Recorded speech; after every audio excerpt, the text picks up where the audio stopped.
Hello, StarCraft fans. I am K-Hop from K-Hop 1073. That's not a real radio station or anything. It just sounds cool, and it makes me feel good. I like to pretend that would be easy to remember. Kind of sounds like a radio station or something. So hopefully you guys will work with me on that one. Anyway, we're looking at a Zerg versus Protoss. This is actually my first game ever trying casting. I'm a big StarCraft 2 fan. I play a lot, not nearly as much as I'd like to actually. I'm one of those guys that has a job, probably like most of you guys out there as well. We work for a living, but we still love to play StarCraft.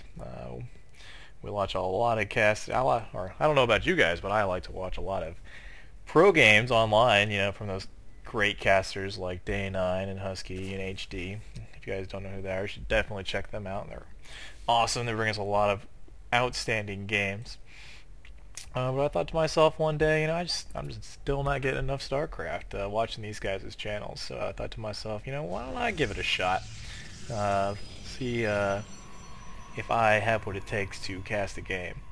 So this is the first time. This is actually this is kind of like a joke game almost. It's me showing off how horrible at the game I really am. I'm playing up here as the blue Protoss, and down here is my opponent, the red Zerg Guyver. You'll see why I say I'm so terrible here in a minute, but I'm actually I'm a platinum player. I usually, when I'm playing games, I'm usually in the top 8 of my platinum division. But then I generally, don't play for a week or two because of work and drop out of that. Come back with like a huge bonus pool of like 300 points or whatever. But hey, you don't have to play a lot to love StarCraft. Anyway, I'm going for a pretty standard build here. You got Gateway down at 12, putting up a Cybernetics core immediately afterwards.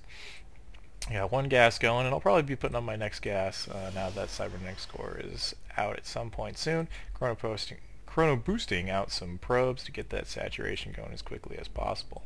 Our Zerg player is also going for a pretty standard build. He's got his spawning pool going up, and I assume he threw this hatchery down at 15. I wasn't actually looking at that, but that would be pretty standard play. He's getting that gas before the spawning pool finishes, probably going to be going for an early Ling speed, which is a good safe play for the Zerg. It allows them to get that map control going early, and it gives them a lot more safety towards early pushes, especially things like 4 gates, which is a really common Protoss strategy. I believe that was actually the strategy I was going for in this particular game. You see I've got the wow, Warp Gate research coming out right now, and I've got a couple of zealots stationed right here at the choke. This is to prevent early Ling run-bys. 2 is a very safe number. You actually really only need 1. A lot of people will get 1 zealot followed by a sentry, so you can zap away, do additional damage while this guy, whacks away at him with his, I don't know what you would call those, like Psy blades, I guess is the real name. But they look more like little lightsaber daggers or something. I got the next 2 gateways coming up, and here's their first 6 Lings from our Zerg player, and here's the game breaker right here. I forget to put the zealots on hold position, and then they get surrounded. The Lings manage to get up inside through that little choke, which is usually so easy to defend if you are playing as Protoss. And it's just a huge mistake, and now I'm scrambling to get some zealots on the field. You see 3 zealots queued up. These Zerglings are just running rampant, and you can see our Zerg player is like, holy crap, I can't believe this guy has let me into his base already, and he has no units to boot. I'm just going to pump some Zerglings. His Zergling speed is almost finished, so this is going to be a heyday for him. You can see a ton of Zerglings streaming across the field. I managed to clean that up, but this zealot is almost dead, and they do not get to the choke fast enough in order to plug that up. Warp Gate research has finished, so I'll be able to warp in a bunch of reinforcements very quickly, but look at the number of Zerglings that are in my base now. This is just completely overwhelming. I'm pulling the probes. trying to run them away to get them near the zealots so they can do maximum damage. This guy's just hanging out. He's like, I don't want none of this. This is a suicide party. I don't know what you guys are crazy. I don't know what this general is thinking. He has lost it for all of us. These probes are trying to engage some Zerglings. But look at this probe count now. It's just horrible. Look at the income tab. 23 harvesters to 10 for the Zerg. Not only that, but he's also on 2 bases, going for a layer upgrade, so he's going to have a tech advantage. This queen should be injecting, but that's not a big deal. Zerglings continuing to stream in, and it's just completely overwhelmed at this point. My gateways cannot keep up in production. Not only that, but I have no money. All my probes are completely dead. I'm having to continually pull probes to try and fight off little swarms of Zerglings, while single zealots are just getting brutally overrun. They're destroying the production facilities now, and this Zerg player, he's just got this in the bag at this point. 24 harvesters to 8 harvesters.